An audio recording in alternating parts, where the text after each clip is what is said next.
Did you know that Portland's beautiful Leach Botanical Garden is currently struggling to stay open? This isn't actually the first time that we have nearly lost this beloved space. The Leach Botanical Garden was originally Lilla and John Leach's private home called Sleepy Hollow. Lilla was an internationally renowned botanist who used her expertise to cultivate her gardens. John was a pharmacist who assisted her, tending the garden, labeling the thousands of varieties of plants and trees throughout, and accompanying her on her botanical expeditions around Oregon. Once Lilla became wheelchair-bound due to arthritis, John made sure the paths were accessible so she could still visit her beloved plants.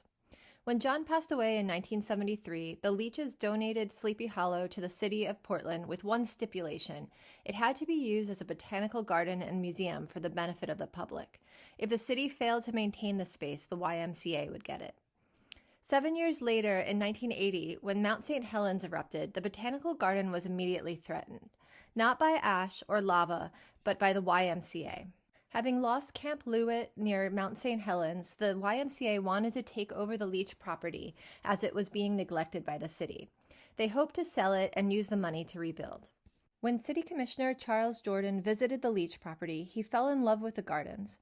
Knowing that the botanical gardens would be unlike anything the park system had, Jordan said the city should make every effort to save it and keep it in public hands. Old friends of the Leaches, botanists, horticulturists, and neighbors came together to incorporate the Leach Garden Friends as a nonprofit. They fundraised to improve the space, create a parking lot, along with a whole army of volunteers. They helped to realize the dreams of the Leaches. A grant from the National Park Service and financial support from the City Council made it possible to turn the property into a nature study area and a beautifully maintained space. It was this collaboration between government support and Portlanders that made it possible to create the Botanical Garden, which officially opened in 1983. To quote the Oregon Journal, "What are cities for, if not to plan wisely for the future as well as the present?" We were really lucky to not lose the Leach Botanical Gardens in the 1980s, and I really hope we don't lose it anytime soon. If you haven't been to the Leach Botanical Garden before, it's located at Southeast 122nd, just south of Foster.